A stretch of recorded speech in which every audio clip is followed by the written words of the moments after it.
Good evening. Welcome to the Lighthouse. I'm Simcha Gottlieb. This is a follow-up to a class that we gave last week at this time. We are this evening on the very auspicious date of Rosh Chodesh Elul, the new moon of Elul, the beginning of the month of Elul. We spoke about it in a preparatory fashion last week. We're going to continue tonight. We're actually in the midst of the month of Elul. Today is the first day of Elul, first evening of Elul. So we're going to go into what that's about and how we can take advantage of this particular quality, special qualities of this moment in time in preparation for the coming holidays of Rosh Hashanah, Yom Kippur, etc., which the month of Elul is in general a preparatory time. Let me just say, first of all, that you are welcome to and encouraged to like and share. Turn it backwards to like and share in the social media. We've been very pleased to see in the last couple of weeks that by people liking and sharing and spreading the word, and these videos appearing on Facebook and on YouTube and other social media, that hundreds of views, I think over 700, close to 800 views in the course of the week. So that's exciting. So you can contribute to that by liking and sharing. I'm also asked to mention that this evening's learning is dedicated to the Refuah Shlema, the complete healing of Menachem Mendel ben Sarah Batya and Devorah Fegi bat Rezel. May they have a Refuah Shlema in the merit of this learning. So the month of Elul, what's happening in the month of Elul is known as a month of tshuva, of repentance, of reestablishing and redesigning, so to speak, our relationship with HaKadosh Baruch Hu. It's a time of introspection. We spoke about this last week. It's a time of self-rectification in preparation for the major rectification that takes place in the month of Tishrei, in the following month, beginning, of course, with Rosh Hashanah and Yom Kippur, etc. The biblical source of the particular quality of this time is associated with the fact that Moshe Rabbeinu, ascended for the third time up to Mount Sinai on the first day of Elul, on Rosh Chodesh Elul. So tonight, Moshe Rabbeinu is back up on Sinai, pleading for the forgiveness of the Jewish people who have sinned egregiously by worshiping the golden calf, resulting in the smashing of the tablets, the two tablets of the covenant, in which the Ten Commandments were there, resulting in Hashem's, HaKadosh Baruch Hu's, readiness to even destroy the Jewish people and make from Moshe Rabbeinu and his offspring a new nation. Moshe, of course, stepped up and pleaded on our behalf and said, no, if you're going to wipe them out, then wipe me out from your book. I'm not interested in in taking their place. Rather, I prefer that you forgive them. And he pleaded for forgiveness. And he spent these last 40 days from Rosh Chodesh Elul until the day of Yom Kippur, pleading on behalf of the forgiveness of the Jewish people. The question is, now, while Moses is on the mountain, what are we doing? What's our avoda? What's our work? What are we supposed to be doing in the month of Elul? So we began talking about it last week. We will continue tonight. One of the things we discussed is the idea that there is an enhanced presence of godliness in the world, accessible to us in this month. It's characterized as the presence of the revelation of the 13 attributes of mercy, the Yud Gimel Midos HaRachamim, a particular quality of compassion, of empathy, of forgiveness, which is in the air. It's one that doesn't dominate in the same way as it does on the day of Yom Kippur. It's a subtle kind of hidden presence, but nonetheless, these powers, these divine powers are present. But they're present in such a way as to encourage us to take the initiative. We spoke last week about the idea that Elul is an acronym for the expression from Song of Songs, from Shir HaShirim, Ani l'doidi v'doidi li, I am to my beloved, and my beloved is mine. First, I am to my beloved. I, meaning the Jewish people, are presenting ourselves to our beloved, to God, to HaKadosh Baruch Hu, and in return, or as He mirrors our willingness to surrender to Him, He also forgives us from above. Ani l'dodi, I am to my beloved, and then my beloved is mine. He turns to us in return. So the initiative is on the part of the Jewish people. We also spoke about the idea that this presence of the 13 attributes of mercy is characterized in Chassidus by a famous parable of the Alter Rebbe, that the king is in the fields. The king is Hashem. The king is HaKadosh Baruch Hu. King is in the fields means Hashem is present to us in the fields, which means in the place where we do our mundane, everyday activities, our work, our sowing and our reaping and our harvesting and our labor, etc. In other words, in the mundane world, Hashem is present in a way that He isn't the rest of the year. Particularly in Rosh Hashanah and Yom Kippur, but really even in general. The king, which is a metaphor for the Holy One, blessed be He, is ensconced in His inner chambers, and He's not so accessible. So the parable goes that in the month of Elul, the king goes out from his city, he goes out from his palace, out of the city, out into the fields where the people come out. We, the people, are able to come out and greet him, and he shines his countenance with us, smiling upon us, and he receives our willingness to present ourselves to him and our desire for a relationship with him with a glowing countenance, with a big smile and a big and a sense of intimacy which is not available the rest of the year. In other words, God is present in the mundane, to bring it down in a very simple way. I want to start by telling you a story which kind of epitomizes in my life the presence of God in the mundane, the king being in the fields. This is not a Baal Shem Tov story. It's not a Hasidic story. It's not a biblical story. It's not a story gleaned from modern history, from ancient history or Jewish history. It's a story that comes from something that happened to me the other day, when I needed to fix my car. We have a car. It's an older car. It served us very well over the years. It's still basically in pretty good shape. But this car has a little bit of a history. It happened a number of years ago that in driving into a parking space, it was one of these parking spaces in a big lot that has a little barrier in front. And the car is designed in such a way as it has a very, very low center of gravity. The front end is very low to the ground. It's not the best feature of the original design of the car. And what happened was the front cowl, the front nose of the car, scraped up against the little concrete barrier, and then in backing out of the space, it ripped the front end of the car off. The front bumper and on all the underpinnings got wrenched out of position, and it was not pretty. It didn't make us happy. Be that as it may, we got it fixed. Took it to a body and fender person, and it was fixed. But the truth is, it was never the same. The car was never the same. As a matter of fact, when the car was borrowed by somebody in the family, and on another occasion by somebody else, it happened again, maybe to a lesser degree, but that front end was never the same. Interestingly, I've seen that this design flaw exists in a number of newer cars.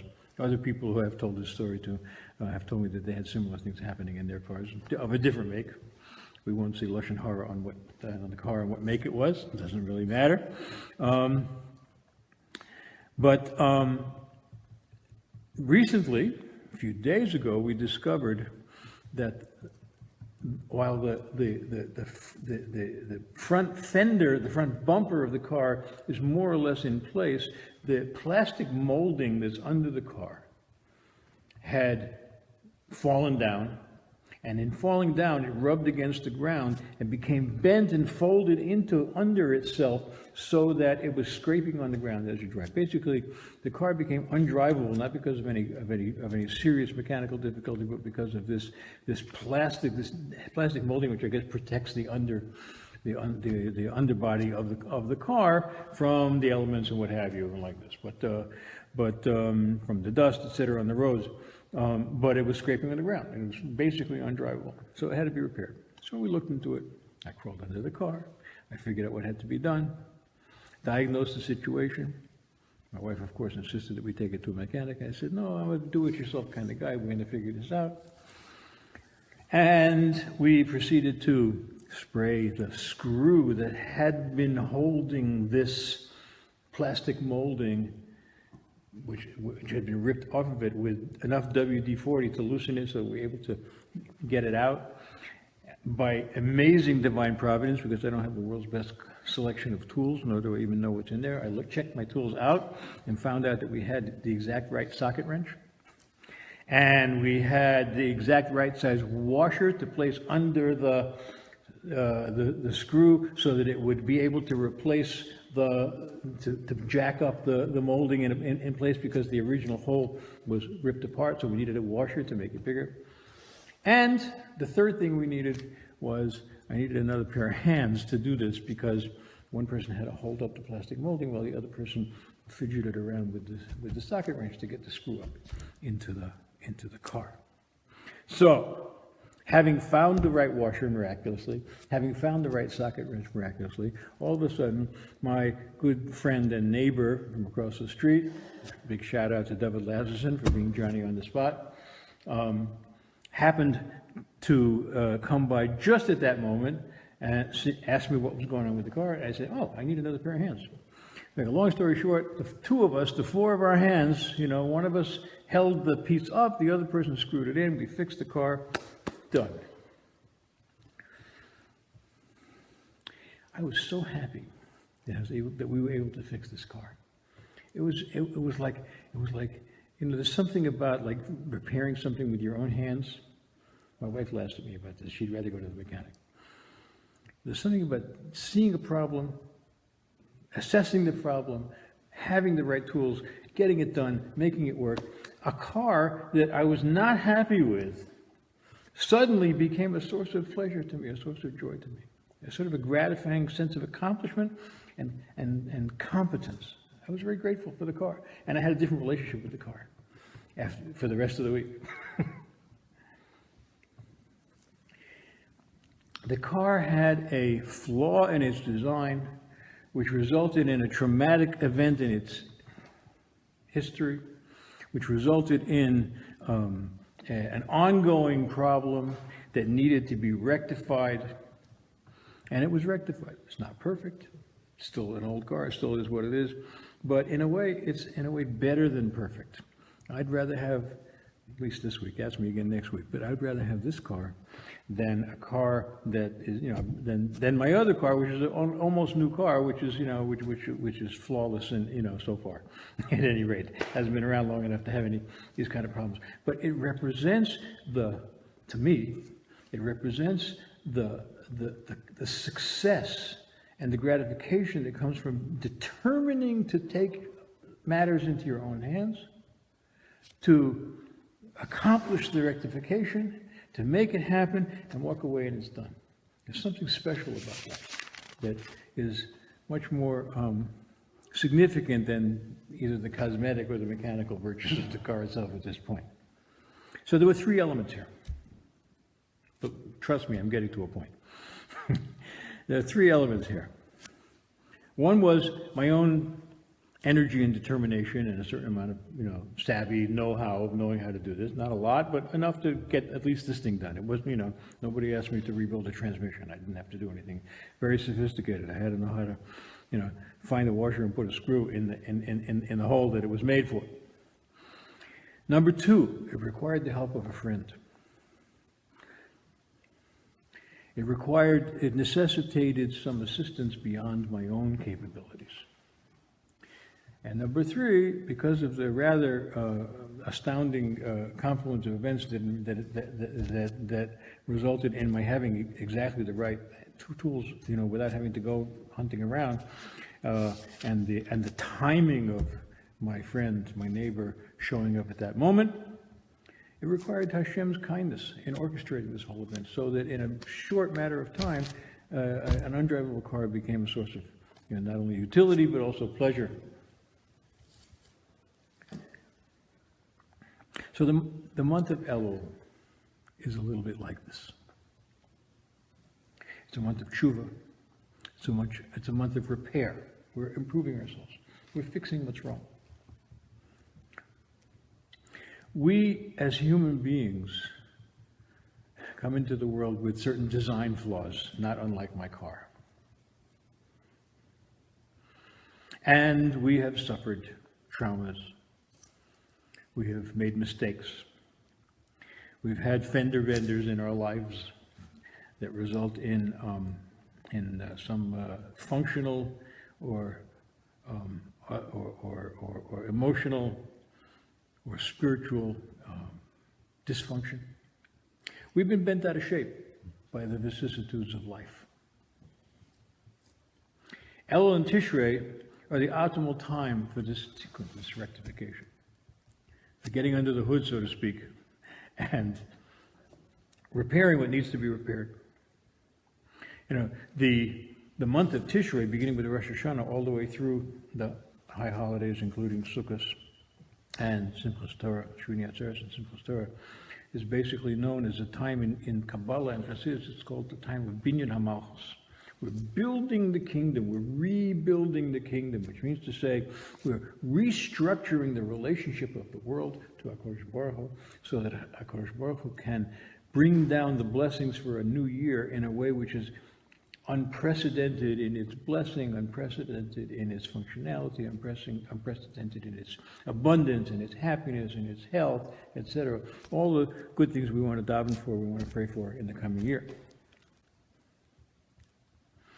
The month of Elul, in preparation for Tishrei, is the time, not only is Moshe Rabbeinu up on the mountain pleading on our behalf for forgiveness, but we down here are doing what we need to do to prepare ourselves and make ourselves a fitting vessel, as we spoke about at some length last week, for this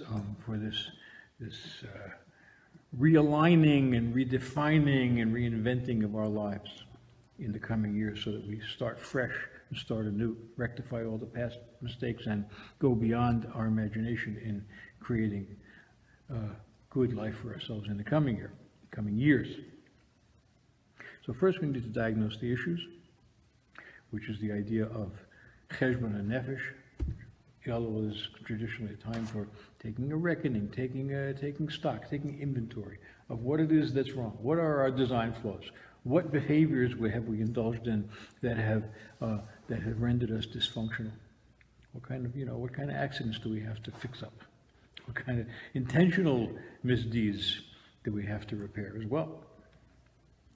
So we have to take an inventory, cheshbon and nefesh. And there are three phases of this process. One is we have to do the work.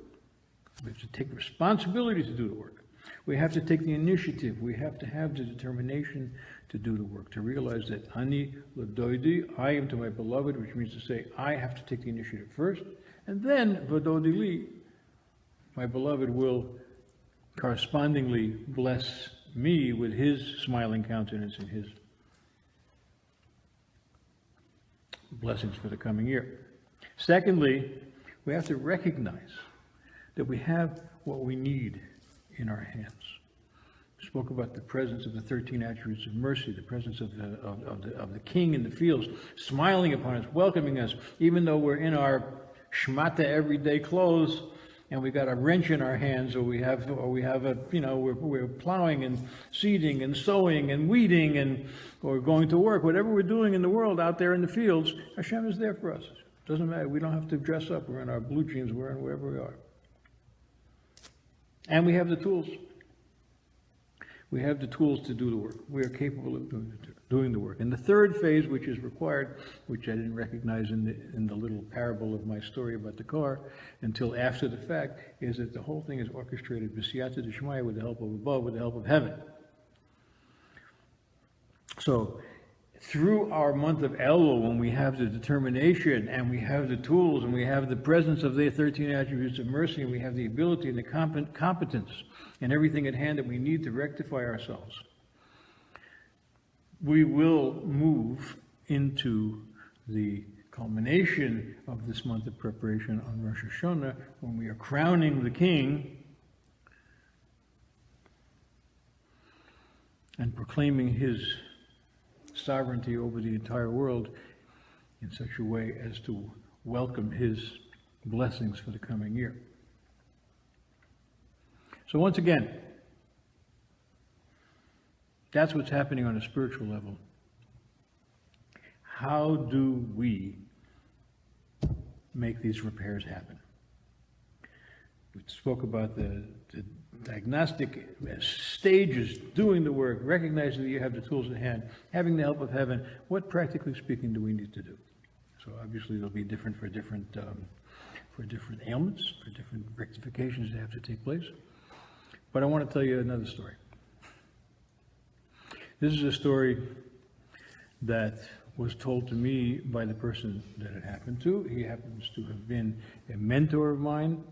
He was the person that introduced me to Judaism in my early adulthood. He was also my mentor in the healing arts, natural healing, diet, nutrition, Asian natural medicine, etc., that led me eventually to become an acupuncturist and a Chinese herbalist in my professional life. Mayor Aventura, who passed away a couple of years ago, is still very much with us in thought and in memory and in his teachings. He tells a story about something that happened to him in his youth. When he was a teenager, he said, those of us who knew him a little bit later find this a little bit difficult to believe. When he was a teenager, he said that he was actually a compulsive liar. He went through a period of life where he just, he was lying all the time. And he recognized this about himself. And he wanted to be different. He wanted to be better. He wanted to stop doing this. But he couldn't really control himself. But he devised a plan with which to do it. So here's what he did. He got himself a little notebook and a pen that he could keep in his shirt pocket at all times. And he started keeping track of every time in the course of the day that he told a lie. So he went through the day, making a little mark, a little check mark in his notebook as to when he made a lie. He discovered that in the course of a day, he told 50 lies. He said, okay, 50 lies. He said, okay, here's what I'm going to do. Tomorrow I'm going to say 49 lies. And the next day I will only tell 48 lies. And the next day I will tell only 47 lies, and so on and so forth, until such time as I've unlearned this habitual, compulsive habit, compulsive need to say something that is not true. Sometimes for an ulterior motive, sometimes for no ulterior motive, sometimes just because, like I said, compulsion is compulsion. So when it got down to 30 lies and 25 lies and 20 lies, it got a little bit easier to get through the day. When he got into the teens and the single numbers, he had already become so accustomed to controlling himself, to taking stock of his actions, to thinking before he spoke. And he had already experienced enough of the gratification of rectifying this issue in himself. You know what? I can control myself. I can tell the truth when my impulse is to tell a lie. And when it got to the point in the teens and the single numbers, he had to work hard at the end of the day to make up the quota of the number of lies he was supposed to say that day. You get to the end of the day, it was the 43rd day of the process, and he had 7 days left, and he had to tell 7 lies, and he had only told a few lies. So at the end of the day, he had to go quick tell a few more lies, and just to meet the quota. And the next day one less, and the next day one less. By the end of 50 days, he was an honest man, an honest young man, an honest 16-year-old.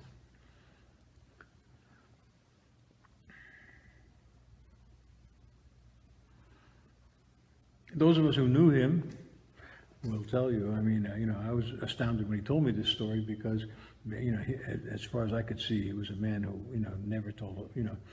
never said anything other than the honest truth in his life.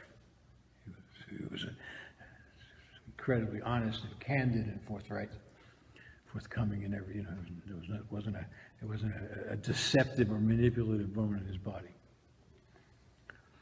So we see that he was able to achieve this profound rectification a step at a time, little by little, with 3 factors: determination to change,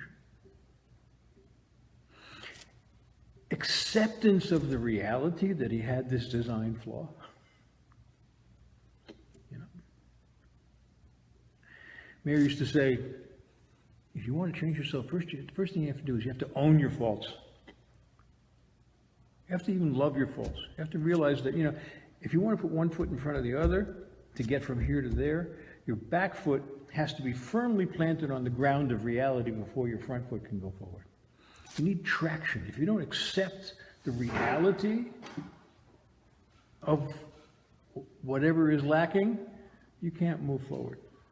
People fool themselves and think, well, it's not really such a big deal, some kind of a almost internalized, like a visceral denial of reality. And you can't change if you don't have traction. Determination, the willingness to take an honest accounting of what's real. That's the idea in Elul of the cheshbon hanefesh, of taking an inventory of what's right and what's wrong. Cheshbon hanefesh, as we mentioned last week, also doesn't only include the negative; it also includes the positive. You have to take stock, take inventory of what your good qualities are. That's also part of the reality that we need to accept and embrace.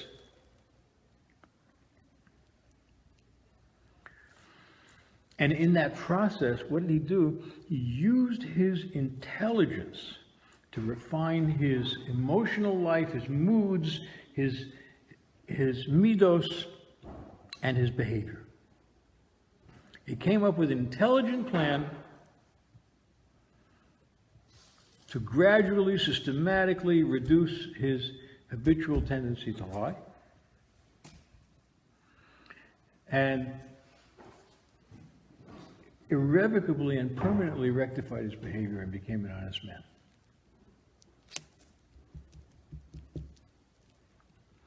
It's a great example for what we have to do in response to and in recognition of and in a determination to rectify whatever it is that we have to change in our lives. Own your faults, have the determination to change, use your intelligence to rectify your behavior. Use your emotional intelligence, which means use your intelligence to create a situation in which your behavior and the tone of your emotional life changes so that you no longer have this compulsive need to do whatever it is that your heart is telling you to do. Use your brain, to Rabbi Nachman of Breslov used to say, you need to bang your head against the walls of your heart, which is a prescription for cultivating emotional intelligence. Use your mind to change your mood, change your tone of your life, change your emotions, change your midas, and ultimately your behavior. Sometimes you have to start with the behavior. We'll get to that in a second. Because there are 3 elements here. There is the understanding, the Havana Vasaga, the understanding that we have of what's going on. The emotional tone, the midos, what we love, what we fear. Do we love things which are worthy of our love? Do we love things which are unworthy of our love? Are we afraid because it's in our nervous system to be afraid? Are we afraid because of some imagination on fire? Is there really anything to be afraid of? Are we afraid of the little things in life that cause anxiety, or are we afraid of that which is worthy of being afraid of, which is the sense of awe in the presence of God that we're afraid to transgress? The intellect and the emotions and the behavior, the decision, as in the case of Meir, to decide to tell one less lie a day, to work on himself, to ride herd on himself, so to speak, to compel himself to behave gradually in a doable, accessible kind of a way, a little better today than he did yesterday. These are our tools.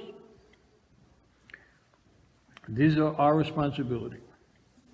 And once we get into it, especially in the month of Elul, we recognize that there is the presence of divine assistance. The 13 attributes of mercy are around. The king is in the fields.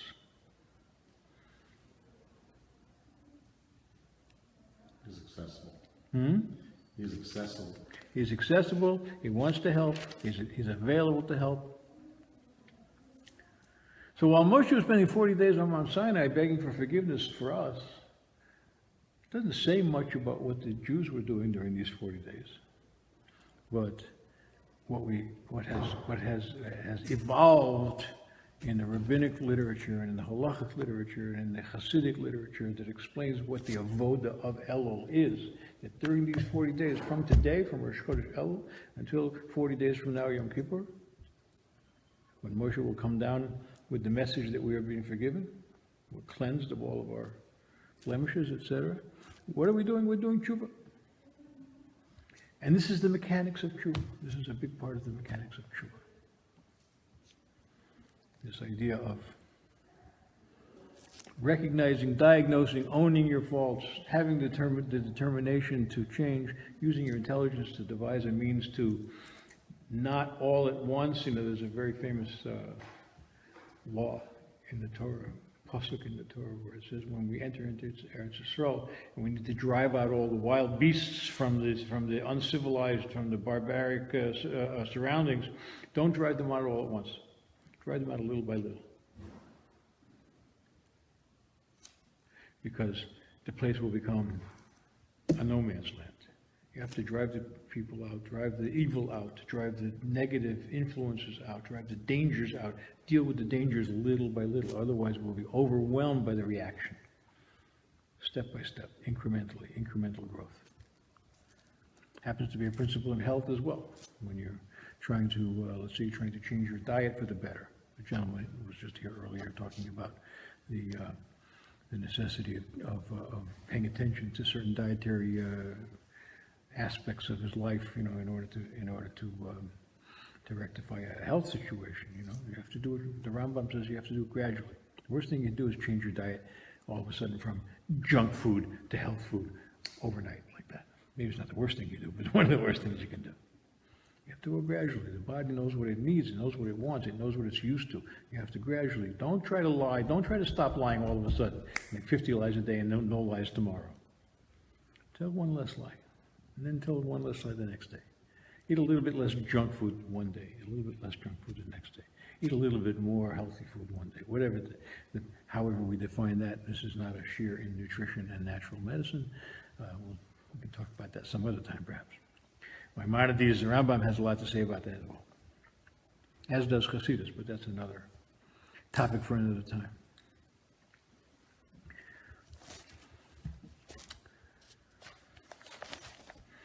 This process of tshuva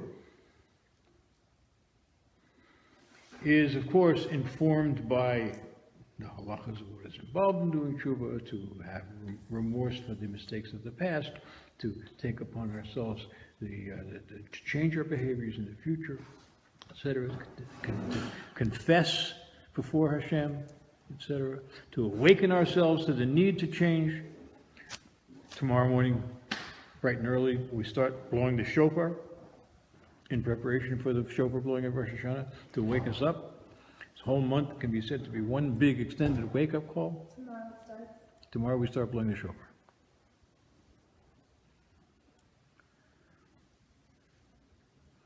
The Sephardim are saying penitential prayers beginning with Rosh Chodesh Elul. Ashkenazim don't begin until the week of Rosh Hashanah. The week before Rosh Hashanah, rather. All of these preparatory aspects of tshuva. But we can take instruction also from the Torah readings of the time. We spoke about the Torah reading of Parshas Re'eh last week and of Eikav the week before, all of which was part and parcel of this preparatory period. This week's Torah reading is Parshas Shoftim. Shoftim means judges. And there's a lot of information and technology, so to speak, presented in the material of this week's Parsha that can assist us and guide us in this tshuva process, in this process applying our determination and our intelligence to rectifying our midas and our behavior. And we'll touch a little bit also on some of the things that we learned last week as well, to put it into context.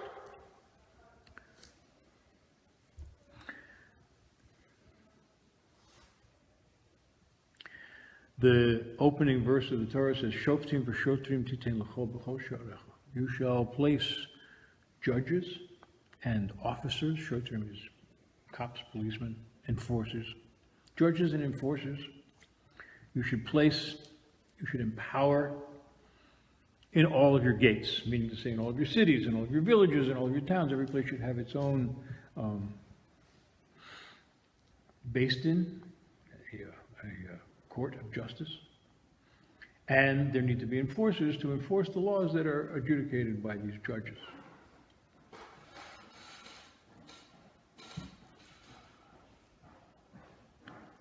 Of course, that is the literal plain meaning of the verse. In the civil realm of building a just society, there's actually a great deal in this parsha that talks about what is required to build a functional, just, even you might even say democratic society. Even though it's a monarchy, there are certain democratic aspects of the ideal Torah society. It's been suggested that modern democracy actually gleaned much of its wisdom and its understanding of the social contract from biblical sources and rabbinical sources. Again, that's a topic for another time. But this week's parsha does speak about the structure of civil courts and civil justice in a society. It also speaks a lot about the nature of a king, which if we have time we'll get to as well. But there's also as with every aspect of Torah, there's also an inner dimension of how we're supposed to apply these things, not just in terms of its societal structure, that we have to have courts of justice and officers to enforce the law, but also within ourselves, in the individual, in the microcosm. Each individual is a small world. And we have to exercise our ability, our powers of judgment, our powers of discernment, our wisdom, cultivate the wisdom to be a good judge of our own character and of our own rectification, as we said before, to use our intelligence to mold our emotional life so that we become emotionally intelligent, which in turn will inform and stimulate the behavior that will render us righteous people, happy people, generous people, healthy people in every way, physically, emotionally, and spiritually.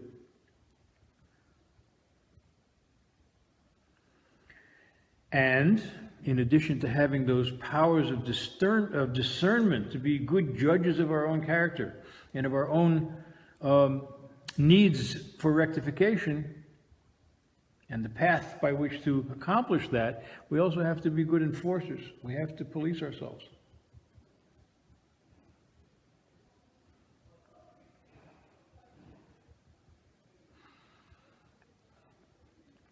Shoftim v'shotrim, judges and enforcers, titein l'cho, you shall place for yourself.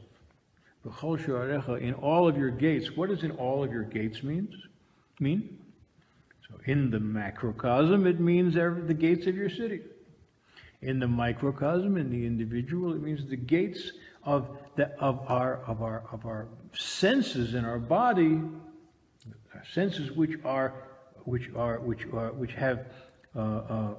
placed within bodily gates, which constitute our interface with our environment. What are our gates? There says that there are 7 gates.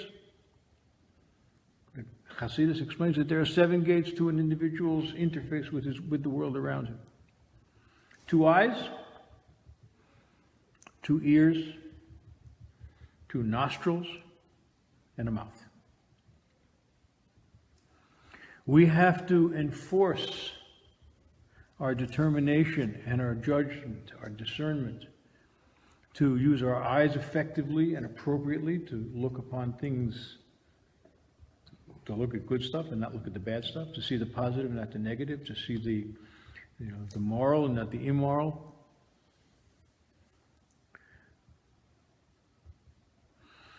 And the eyes actually are not only the receptors of outside stimuli when we see what's going around us, but the eyes are also transmitters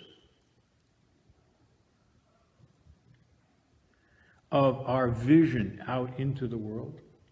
So that when we look, for example, with a good eye upon another person, it means we see the good in that person, and in seeing the good in that person, we awaken and arouse and stimulate and encourage the good in that person.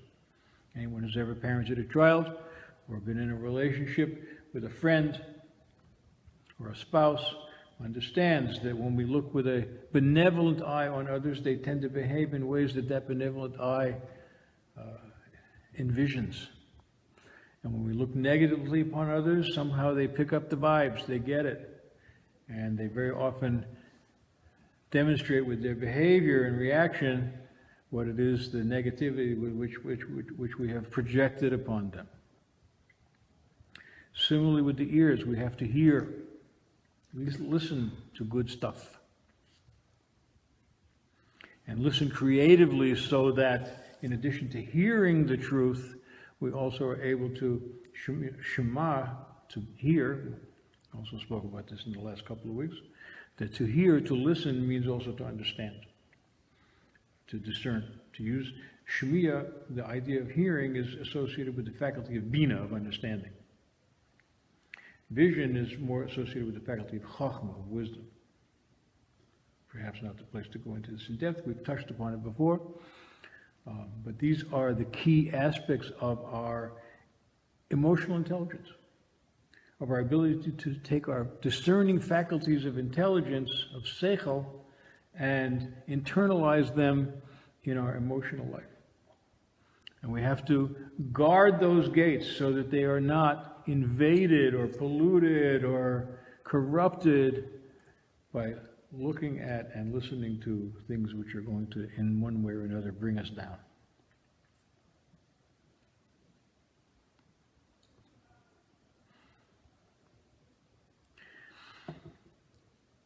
The two nostrils are also gates, also the interface between the outside and the environment and the internal person. We have to breathe good air. Even more than that, we have to breathe in a conscious, mindful way. We have to breathe fully. A couple of weeks ago, we were talking about the idea of akev, that we have to listen to the Word of God and internalize the messages of Torah in a way that we feel it all the way down to our heels. We have to breathe it in, not with shallow breathing, with breathing that permeates and penetrates our entire body. Even the heel, which of course metaphorically represents our coarsest and least sensitive aspect. The calloused, insensitive heel. We have to feel it in our lowest aspects. We have to breathe deeply. And we have to breathe in a harmonious way such that we are, as breath is intended to do, breathing in the beneficial quality of the oxygen in the air around us, and breathing out the toxicity that our body wants to get rid of on the exhale.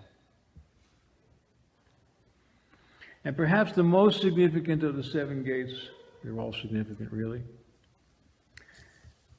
is the seventh one is the mouth. On the way in and on the way out, we have to guard our mouth. We have to use judgment, sound judgment, and we have to enforce the intake of proper foods, kosher foods, as well as physically healthy foods. And on the way out, we have to be as cognizant and as careful about what comes out of our mouth, which means to say the words that we say, the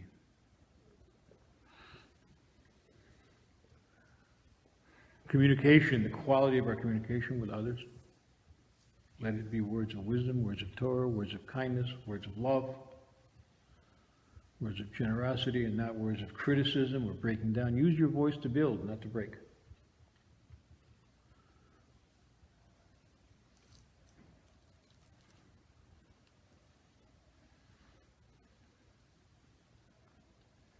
So these 7 gates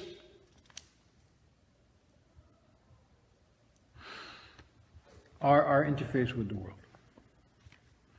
And through our determination and our understanding and our know-how and our recognition of the process of using these 7 gates appropriately, of opening them when they should be open and closing them when they should be closed, or opening them to that which they should be open to, and closing them to that which they should not be open to. Exercising our emotional intelligence in such a way as to that all of our thoughts and speech and deeds are appropriate and informed by the wisdom and the benevolence, the wisdom in our minds and the benevolence in our hearts. These 7 gates, which of course in Hasidus and Kabbalah correspond to the 7 sfirot, the 7 celestial spheres, and the 7 midos elyonos, the 7 supernal qualities of Hashem's relationship with the world, that we will be opening up these gates in such a way as to guard the city well, to guard our internal civilization well, and to cultivate positive change. The metaphor of the physical gates, the eyes, the nose, the ears, the mouth, is like a placeholder for something that's happening on a much deeper spiritual level, abstract, mystical level. The Pasuk in Job and Eov says, "Mibsari echze Eloka," from my flesh I see godliness. If we want to understand divinity, which by definition is almost impossible to understand because it's beyond us, because Hashem is by definition greater than the human understanding can grasp. I heard it said recently, it's a nice word, I've actually repeated this in a number of different contexts. Somebody was complaining about how he didn't understand God, didn't understand the ways of God, didn't understand how God could let this happen in the world. These things that are happening, how could God let this happen? How could God have allowed such and such a terrible thing to have happened, etc.? And this person said, I wouldn't want to have a God that I could understand. Because that would just be me. that wouldn't be God. You know, God forbid that all my understanding should be the limits of the wisdom of God. Interesting response. And it's very true. That there is that which is beyond us, beyond our grasp. As a matter of fact, going back to this idea of the gates, there's another application of the notion of sha'arim, of gates. There is a concept which is called the Chamishim Shari Bina, the Nun Shari Bina, the 50 gates of understanding. We talk about this in the summertime after Shavuos, between Pesach and Shavuos rather, in the spring leading up to the summer. With the 49 days between Pesach and Shavuos, called the days of counting the Omer, spheres of Omer. These 49 days correspond to the 49 of the 50 gates of understanding. 49 is 7 times 7. Each of the 7 emotional attributes includes all of the other 7, making 49 nuances of emotional wholeness and maturity. And each day of the 49 days we are striving to rectify and asking Hashem to help us rectify each one of those 49 nuanced aspects of our internal personality. And the 50th day, which is the day of Shavuos, which is the day of the beginning of the Torah, when the first tablets came down, Yom Kippur coming up is going to be the day when the second tablets came down.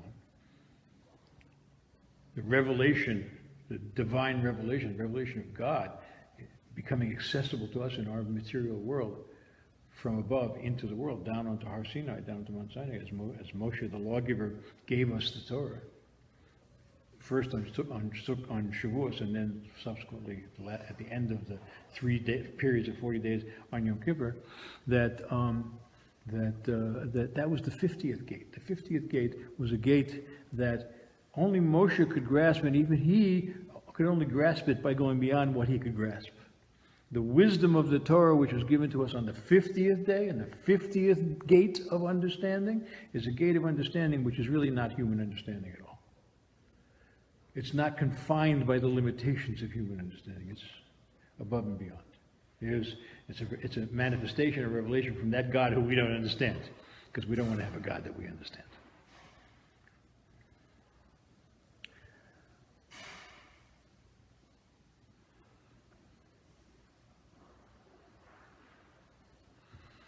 The Rebbe mentions, I don't think I have time to go into it in detail. The Rebbe mentions in this discourse that I'm taking these last ideas from. He mentions that there's another concept of 32 gates, not the 50 gates of understanding, or the 50 gates of bina, of understanding, of the faculty of our analytical and discerning mind. There's a higher aspect of intellect, which we've spoken about, which is called chachma. Remember, we said bina is the hearing part, is associated with the 50 gates. That's in the heart, and chachma is the higher visionary intellect, which cannot be explained in detail. It's just a vision. It's a higher, almost you could say super conscious or intuitive sensibility of the truth. Sensitivity to the truth, receptivity to the truth.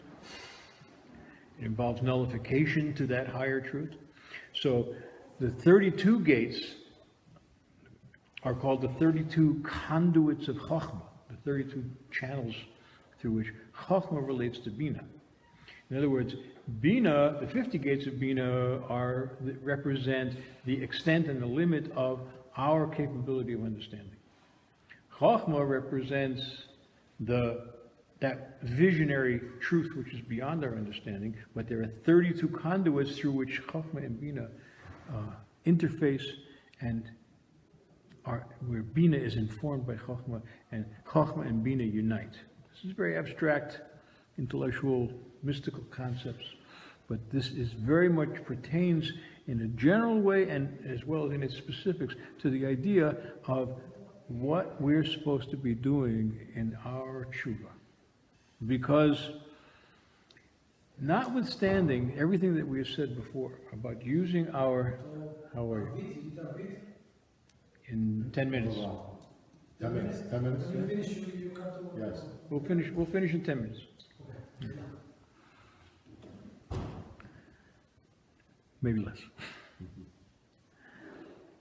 We will, in addition to our efforts to, as we've been saying, to use our determination and our intelligence and the tools which are available to us, the help which is available to us, to do the best we can to apply our intelligence to rectify our emotions and our behavior. All of that is the internal cause and effect mechanics of my own internal work. I'm using my mind, my understanding, to work on my recognized emotional deficits and my behavioral mistakes so that I can become a better person, so that I can stop making some of those mistakes, so that I can, lie one less lie from day to day until I am an honest person.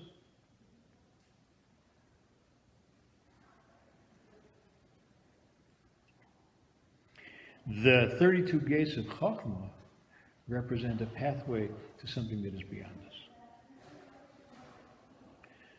They represent a higher wisdom that the only way we can access that wisdom is not internally through cultivating it ourselves, but through the self-sacrifice to a wisdom which is beyond us, to a will that is beyond us, to make of Hashem's will our will, so that we're no longer, even though we do take responsibility for rectifying ourselves, for informing ourselves, for behaving well, for not only doing tshuva for the wrong things, but also improving and enhancing and multiplying the good things that we do, and we take responsibility for it, and we are fully embracing the inspiration that is self-generated within our own lives.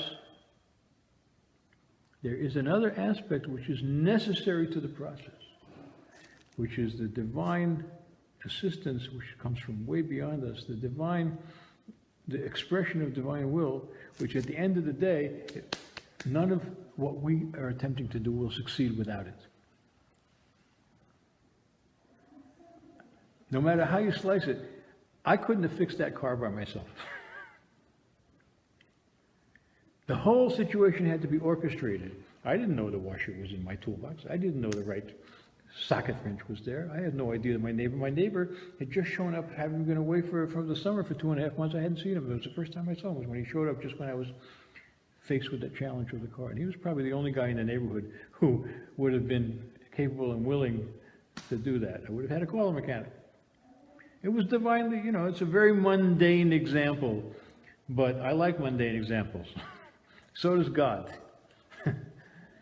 God didn't come down into this world to be mystical. He comes down into this world to be practical, and to make it happen down here where the rubber hits the road.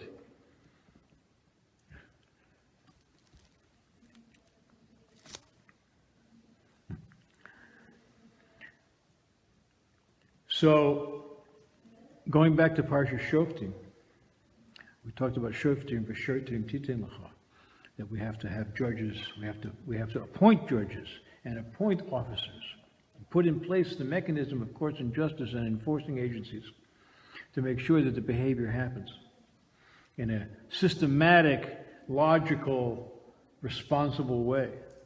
Societal norms enforcing the divine will. But at the end of the day, we also need a king. So a little later in the Parsha,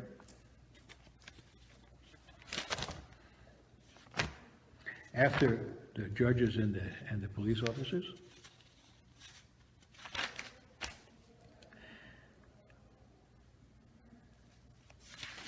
it says, when you arrive in the land which the Lord your God is giving you, and you take possession of it, and you dwell in it, and you settle in it, same tosim alecha melech, you should place a king over you. Asher yivchar Hashem alekecha b'ay, a king that God chooses. Mikerev achicha, from amidst your brethren, tosim alecha, you should place him before you. Melech, a king. Lesucha l'sitz alecha ish nachri, don't take a stranger. Don't take some outside alien ruler over yourself. Let him be from your brethren.